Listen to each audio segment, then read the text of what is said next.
Hai viewers, siapa bilang anak muda nggak bisa investasi? Bersama saya, Maje, kita akan belajar investasi secara lengkap dan jelas.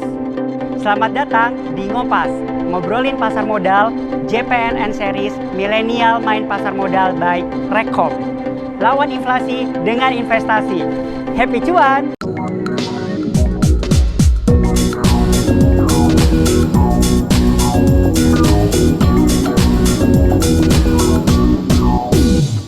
Hai viewers, sudah tahu kan pentingnya investasi dan kenapa sih kita harus belajar investasi?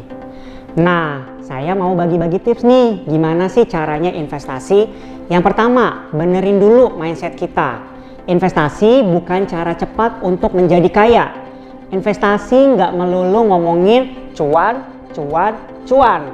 Tapi investasi ini tujuannya untuk melindungi uang kita dari inflasi. Karena investasi merupakan seni dalam mengelola uang yang kita peroleh, serta sarana untuk mencapai tujuan keuangan kita di masa yang akan datang. Kedua, modal pun gak harus besar-besar, disesuaikan aja dengan kondisi keuangan masing-masing. Banyak kok harga saham yang per lotnya masih murah dan terjangkau. Ketiga, beli saham dicicil aja beberapa lot. Misal, kamu punya modal 10 juta. Belinya beberapa lot aja, jangan langsung dihabiskan 10 juta. Kenapa? Boleh-boleh aja kalau misalkan kamu langsung habiskan 10 juta untuk beli saham. Kalau naik misalkan 10%, profitnya lebih besar. Tapi gimana kalau misalkan turun 10%? Ruginya juga besar kan? Nah, makanya sebagai antisipasi kalau harga sahamnya turun, kamu bisa beli dan pecah-pecah beberapa lot. Sehingga kamu masih ada modal untuk beli di harga bawah dan lebih rendah. Keempat, fokus pada jangka panjang. Jadi nggak perlu khawatir dan panik kalau harga saham yang kamu punya turun. Kelima, beli saat trennya naik dan hold saat trennya menurun. Kalau kamu beli saat trennya menurun, malah rugi dong. Keenam, sisihkan, bukan sisakan. Baiknya kamu alokasikan dari pendapatan bulanan kamu untuk investasi saham.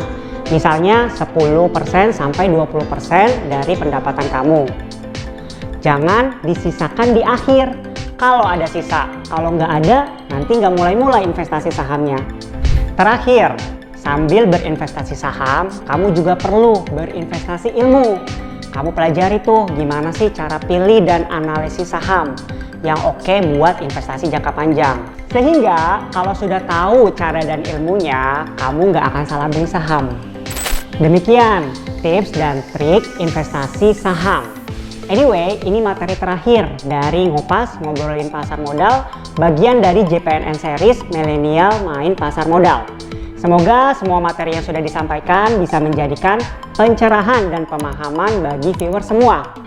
Oke, selamat berinvestasi. Happy cuan!